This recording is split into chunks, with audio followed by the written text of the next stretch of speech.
Halo sahabat semuanya, bertemu kembali di channel Sains Edu Air Varia. Bagi kalian yang baru bergabung, jangan lupa klik like and subscribe. Serta jangan lupa klik tombol loncengnya agar kalian dapat update video terbarunya. Assalamualaikum warahmatullahi wabarakatuh. Halo sahabat semuanya, apa kabar? Semoga selalu sehat dan jangan lupa untuk selalu bersyukur. Sahabat, pernah tidak kalian berpikir bagaimana kalian dapat berada di dunia ini? Berapa lama kalian ada di dalam kandungan ibu? Dari mana kalian mendapatkan makanan selama dalam kandungan? Wah, menarik ya untuk mengetahui jawabannya. Sahabat semua, kita wajib bersyukur kepada Tuhan karena diberi kesempatan lahir di dunia ini. Tidak lupa juga agar kalian selalu menghormati orang tua, terutama ibu kalian. Bagaimana seorang ibu dapat mengandung? Apakah ibu dapat mengandung tanpa kehadiran ayah? Tentu jawabannya tidak ya. Ayah dan ibu kalian dapat memiliki keturunan, yaitu kalian sendiri, karena memiliki sistem reproduksi. Tanpa sistem reproduksi ini, kita tidak akan lahir di dunia.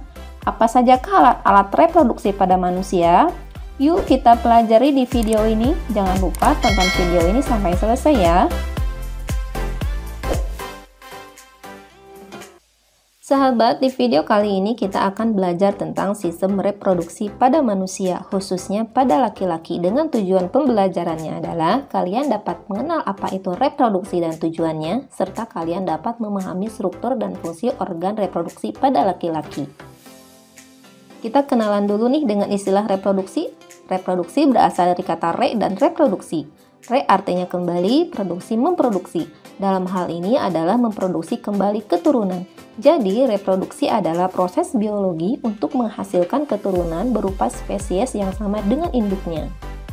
Kemudian tujuan reproduksi untuk apa sih? Yaitu untuk mempertahankan kelangsungan atau kelestarian suatu makhluk hidup.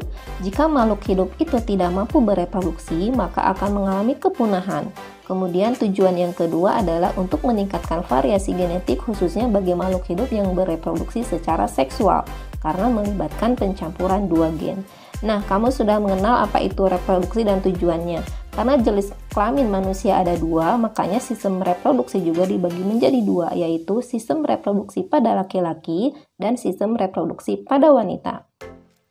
Tetapi di video kali ini kita akan fokus ke sistem reproduksi pada laki-laki, di mana di dalamnya kita akan belajar organ apa saja yang termasuk organ reproduksi, serta hormon apa saja yang berperan dalam reproduksi pada laki-laki.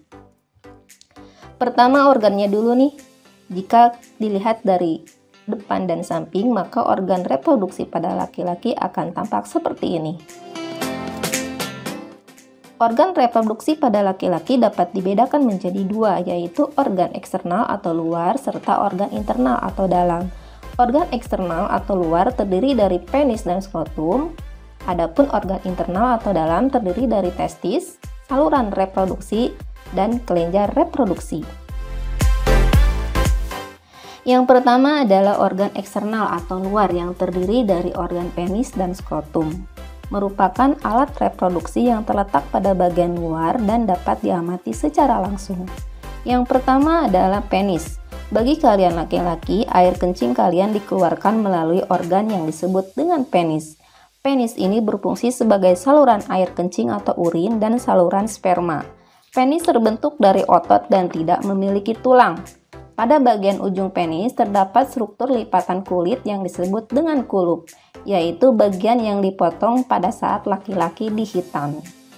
Yang kedua adalah skrotum, yaitu bagian yang berbentuk seperti kantung yang terlihat seperti lipatan kulit. Pada skrotum ini terdapat dua buah testis atau buah zakar yang berbentuk bulat seperti telur. Skrotum memiliki fungsi untuk menjaga suhu testis sekitar 2 derajat Celcius di bawah suhu normal, yaitu sekitar 34-35 derajat Celcius, karena proses pembentukan sperma yang optimal yaitu pada suhu 2 derajat di bawah suhu normal. Jadi, organ eksternal pada organ reproduksi laki-laki dapat kita lihat lagi pada tabel berikut. Nah, sahabat, coba jawab pertanyaan berikut. Pada gambar di samping, skrotum ditunjukkan oleh nomor berapa ya? Ya, benar. Jawabannya adalah nomor 2. Sedangkan nomor 1 menunjukkan organ yang disebut dengan penis. Lanjut nih ke bagian organ internal, yaitu organ dalam pada reproduksi laki-laki yang terdiri dari testis, saluran reproduksi, dan kelenjar reproduksi. Organ reproduksi dalam merupakan alat yang terletak di bagian dalam tubuh dan tidak dapat diamati secara langsung. Yang pertama adalah testis. Testis merupakan organ reproduksi yang berbentuk bulat seperti telur, berjumlah 2 buah atau 1 pasang dan terdapat di dalam skrotum. Fungsi testis adalah sebagai tempat dihasilkannya sperma dan hormon testosteron. Sperma merupakan sel kelamin jantan, sedangkan hormon testosteron adalah senyawa yang dapat merangsang perubahan fisik pada laki-laki di saat masa pubertas, seperti membesarnya jakun dan tumbuhnya rambut pada tempat-tempat tertentu. Coba deh kalian lihat testis itu tersusun atas saluran yang berkelok-kelok yang bernama tubulus seminivirus. Dan jika kita lihat sayatan melintangnya, tubulus seminivirus itu di dalamnya bakal kelihatan sperma yang sedang berkembang. Artinya, disinilah tempat terjadinya pembentukan sperma atau yang disebut dengan spermatogenesis. Coba sahabat jawab dulu pertanyaan berikut. Berdasarkan gambar di samping, testis ditunjukkan oleh nomor berapa ya? Ya, jawabannya benar, yaitu nomor 1, karena nomor 2 menunjukkan bagian yang disebut dengan skrotum. Jangan tertukar ya. Oke, berikutnya adalah saluran reproduksi. Saluran reproduksi itu terdiri atas epididymis, vas deferens, dan uretra. Yang pertama adalah epididymis, berfungsi sebagai tempat penyimpanan sementara sperma dan tempat pematangan sperma. Pematangan di sini maksudnya adalah kemampuan gerakan spermanya ditingkatin. Setelah matang, maka sperma akan bergerak menuju vas deferens. Sedangkan vas deferens itu adalah saluran yang menghubungkan epididymis dengan uretra. Yang terakhir adalah uretra. Uretra merupakan saluran akhir dari saluran reproduksi pada laki-laki yang terdapat pada penis. Ketika kalian laki-laki kencing, maka air kencing keluar dari penis. Keluarnya air kencing itu adalah dari saluran uretra. Uretra juga berfungsi sebagai jalan keluarnya sperma atau air mani. Jadi, uretra memiliki fungsi sebagai saluran pengeluaran air urin serta saluran pengeluaran sperma. Nah, dapat kita lihat lagi secara lengkap bahwa saluran reproduksi yang terdapat pada organ dalam reproduksi laki-laki adalah ada epididymis, kemudian vas deferens, dan uretra. Nah, coba kalian jawab pertanyaan berikut. Kalian lihat gambar dan bagian-bagiannya. Yang ditanyakan adalah tempat pematangan sperma terjadi pada bagian nomor berapa ya? Ya, jawabannya adalah nomor 3. Nomor 3 namanya adalah epididymis, karena di epididymislah sperma dimatangkan dan disimpan sementara. Sedangkan nomor 1 adalah uretra dan nomor 2 adalah vas deferens. Kemudian soal yang kedua, coba urutan sperma mulai dari diproduksi sampai dikeluarkan adalah nomor apa saja? Ya, benar, jawabannya adalah sperma mulai diproduksi di bagian testis yaitu nomor 4, kemudian dimatangkan lagi di nomor 3 yaitu epididymis, kemudian sebelum dikeluarkan menuju uretra melalui vas deferens dulu yaitu nomor 1, dan berakhir di uretra. Jadi jawabannya 4, 3, 1, dan 2. Berikutnya adalah organ bagian dalam yang ketiga yaitu kelenjar reproduksi. Kelenjar reproduksi ini berfungsi untuk menghasilkan getah dan cairan yang akan bercampur dengan sperma sebagai nutrisi dan pelindung. Kelenjar reproduksi tersebut terdiri dari vesicula seminalis, kelenjar prostat, dan kelenjar Cowper.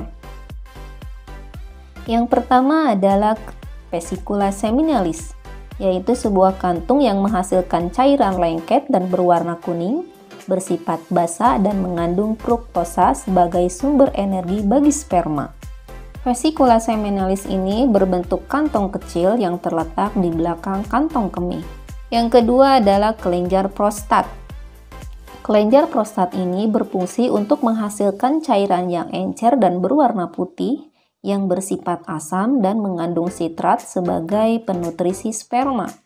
Dan yang ketiga adalah kelenjar Cowper atau bulbouretra, yaitu menghasilkan cairan bening dan berlendir yang bersifat basa, untuk menetralkan pH uretra yang asam.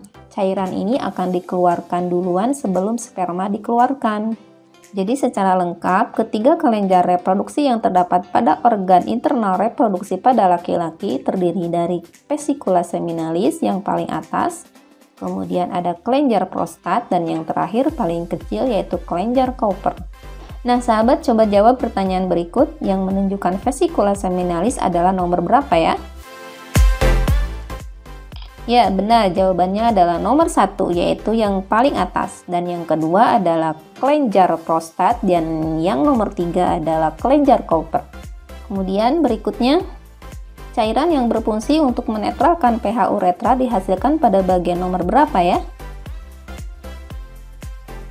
Ya, jawabannya adalah nomor 3, yaitu bagian yang dinamakan dengan kelenjar Cowper atau bulbo uretra.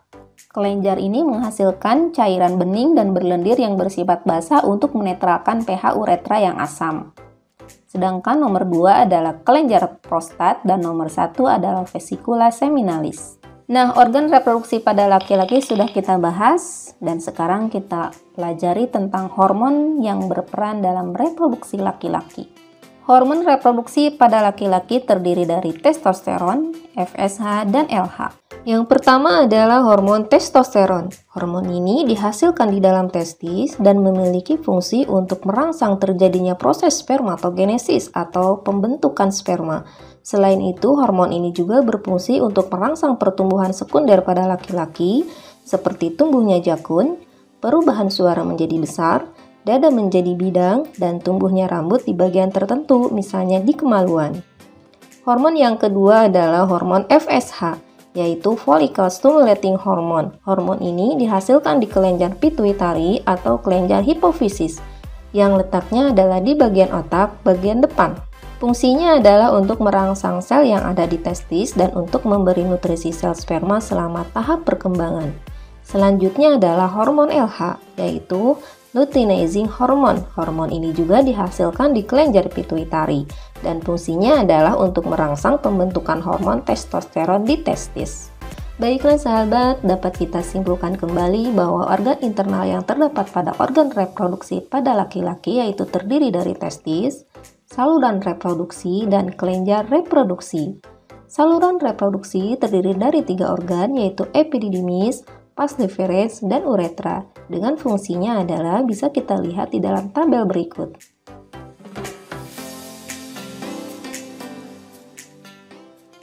Kemudian, kelenjar reproduksi terdiri dari 3 organ, vesicula seminalis, kelenjar prostat, dan kelenjar Cowper. Dengan fungsinya adalah yang terlihat dalam tabel berikut.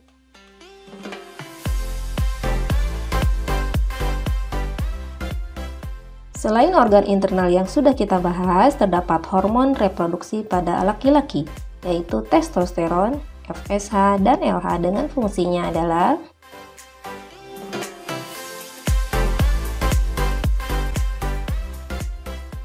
Nah, coba sahabat jawab soal berikut ini. Tumbuhnya kumis pada laki-laki dipengaruhi oleh hormon apa ya? Ya, benar, jawabannya adalah C, yaitu hormon testosteron. Hormon ini mempengaruhi pertumbuhan sekunder pada laki-laki, misalnya tumbuhnya rambut pada daerah tertentu, yaitu kumis. Demikian penjelasan mengenai sistem reproduksi pada laki-laki, mulai dari organnya sampai hormon-hormonnya. Bagaimana dengan proses pembentukan sperma atau spermatogenesis? Simak video berikutnya ya. Terima kasih. Assalamualaikum warahmatullahi wabarakatuh.